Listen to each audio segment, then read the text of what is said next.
سويت لكم ذرة سلقناها طبعا بعد ما قشرناها وغسلناها جيدا.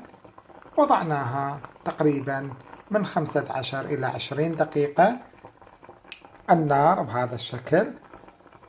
بعد ما استوت عندنا طبعا راح نجربها مستوية عندنا، بقوها 20 25 30 دقيقة حسب الطباخ المتوفر عندكم. طبعا بعد ما استوت عندنا بهذا الشكل راح نضع كمية قليلة من الملح، وتقدرون طبعا انتو تشووها. طبعا بعد ما وضعنا الملح راح نخليها تقريبا من 4 إلى 5 دقائق أخرى تمتص الملوحة. وتقدرون طبعا مي الذرة تشربوها صحية للكلى، والذرة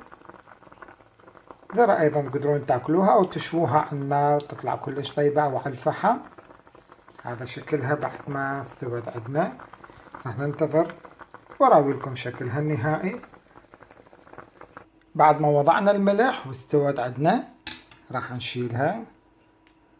طبعا شكلها كلش حلو صحية ولذيذة، وراح نضعها بالطبق بهذا الشكل. وراح نشيل القطعة الأخرى. إذا حبيتوا تاكلوها باردة حسب رغبتكم، صحية ولذيذة. هذا شكلها النهائي. جربوا هذه الوصفة راح تعجبكم إن شاء الله. والمي مثل ما قلت لكم تقدرون تستفادون، كلش صحي للكلية إن شاء الله. ربي يحفظكم جميعا. حبيتوا هذا الفيديو تابعوه على موقع التواصل الاجتماعي فيسبوك، انستغرام، فيس تايم. أيضا تقدرون تخابروني وتشوفون هذا الفيديو لايف.